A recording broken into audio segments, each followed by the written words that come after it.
Hello everybody, welcome back. I'm your host, Wheel Trouble. Go ahead, hit like, subscribe, and share this with your friends. You can also support me on Patreon.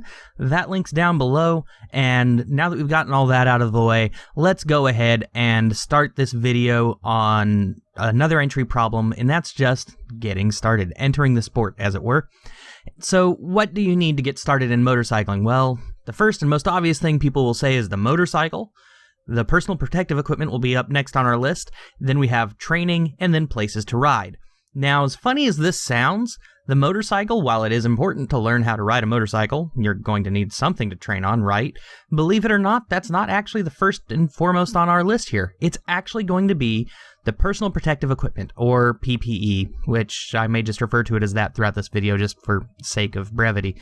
So, anyway, since I'm telling you that that's the first step, let me explain myself. This is the first real investment that anybody should make before getting into riding, and there's a few factors that get involved here and why I say that, and much of it's going to come down to style choice. One would look a little silly in full race leathers while on a dirt bike or a cruiser, so because of this, I'm going to recommend keeping your introductory style really generic and basic. Adventure helmets are very capable of dressing for pretty much any occasion. Take the Z1R range, for example, that I reviewed earlier this year. It has a full street look, a good dirt look, and my bike is confused look, which honestly tends to be my favorite. This lets you figure out what type of riding is best for you, and then easily adjust your style to fit after you've finally made your decision. Buckets like open face and half helmets are legal, but they really don't do much, and I really cannot recommend those. Open face, you get a bug in the face or whatever, you're going to understand what I mean. Same kind of thing with half helmets. It's just not good common sense. They cover you under the law, but in terms of protection, you're taking your life into your own hands at that point. And while I see many off-duty cops rocking nothing more than sunglasses, always wear eye protection, bugs are deadly at highway speeds, I've also had riding buddies be sidelined over head injuries. So this one's kind of a personal one for me. Always wear a helmet. If nothing else, wear a helmet. Also, for a shirt, go with nothing less than long sleeves. The mantra is, it's not if you crash, but when. So less experienced riders fall more. We all know this, it's just a fact. To that end, something casual and generic is great for starting. Icon's mesh AF, that's probably airflow, jacket is aesthetically neutral and only looks slightly out of place on dirt, but it fits everything from sport bikes to cruisers. The elbow pads and shoulder pads will be very much appreciated after your first encounter with the ground. Trust me on this. Pants. This should go without saying. Even so, I've encountered many women that think riding in a G-string is acceptable. This isn't even so much about crashing as it is about everything else that having a toasty motor twixt your nithers involves. Bike sitting in the sun, the seat will literally burn your sorry ass. Legs accidentally brushed against a pipe after miles of riding? Yeah, that'll burn.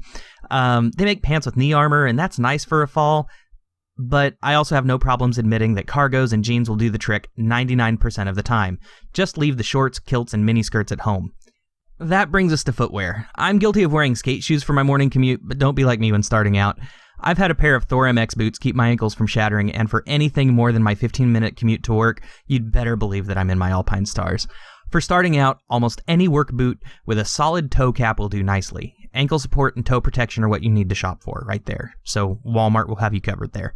Now on to the touchy subject of gloves. You will find all of these nice gloves for hundreds of dollars. Me, I'm a cheap bastard, and I use gloves primarily to prevent sunburns and a little bit of road rash. A small bit of knuckle protection, a good fit, and a palm that is moderately thicker than a batting glove is more than sufficient in my mind. Walmart's Mechanics brand isn't actually terribly dissimilar from some of Joe Rocket's lower tier stuff. So my current pair are Joe Rocket's Eclipse gloves that I picked up from Amazon for about $20. Sure, they may only last a season or two, but they were $20, and the leather is sufficient to get scrubbed off before my palms do. Next on the agenda is training. First time? Check out the Motorcycle Safety Foundation's website for classes. Are you a veteran rider? Check out the Motorcycle Safety Foundation's website for classes. Usually they will have loaner bikes to start with while you learn. This is nice as it'll let you get the feel for a couple bikes before you go out and buy. My local one had everything from Groms to light cruisers. I almost signed up for a refresher just to be a hooligan on a Grom for a day. Best part is that it also covers the places to ride section of the list. Jeez, this was easy. Even easier if your local MSF is like mine, and as it even covered that motorcycle component we were talking about earlier. My experience is that the only thing the MSF won't help with on this is the PPE. If yours doesn't help on the bike, don't worry.